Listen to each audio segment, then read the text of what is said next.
Hey Rick, I didn't even hear you come up. How's it going? Great. Well, I know that you're here to do the Everhart tour and to show some of the things that we've gotten from Everhart Lumber.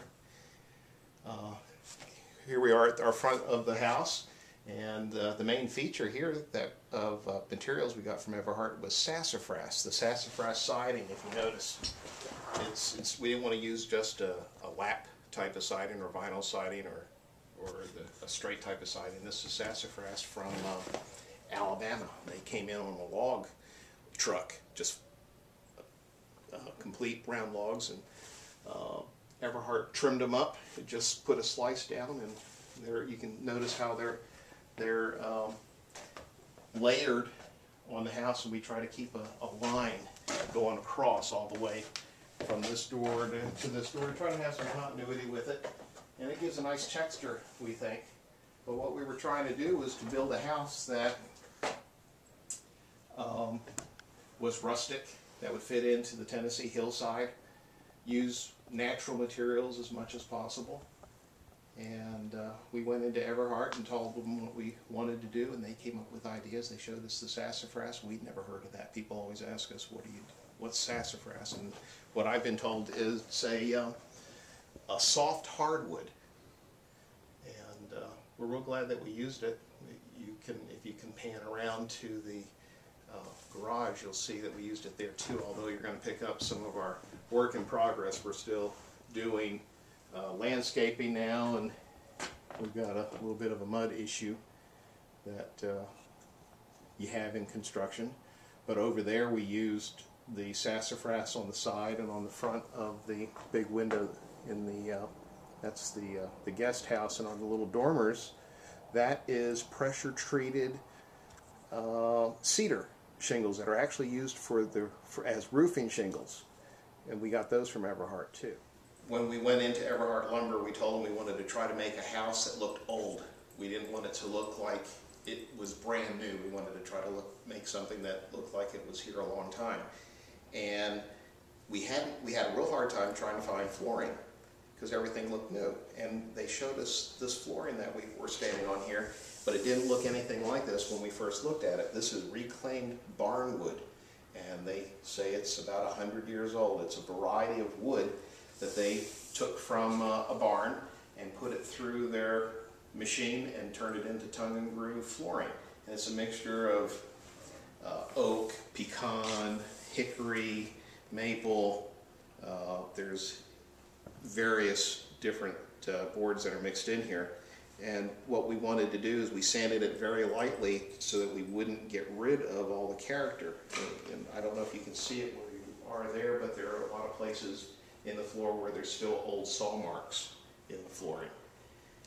Even here, we didn't even sand the paint off the floor. And it really helps to give the house that feel that we were looking at. And people, when they first come in, they just look at the floor and they go, wow, where did you get this?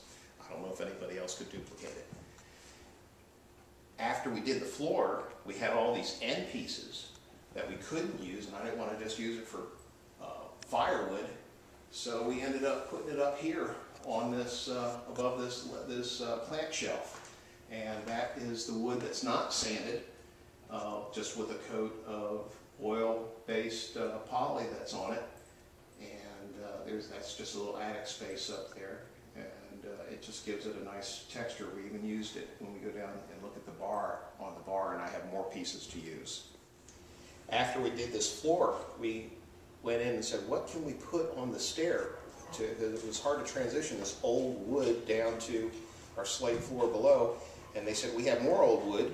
It's 2 inches thick, and went and showed us a pile of wood, and it was just a pile of ugly, dark wood that looks like something I might put in the pile to burn. But this is actually old oak wood. You can even see the nail holes in it still.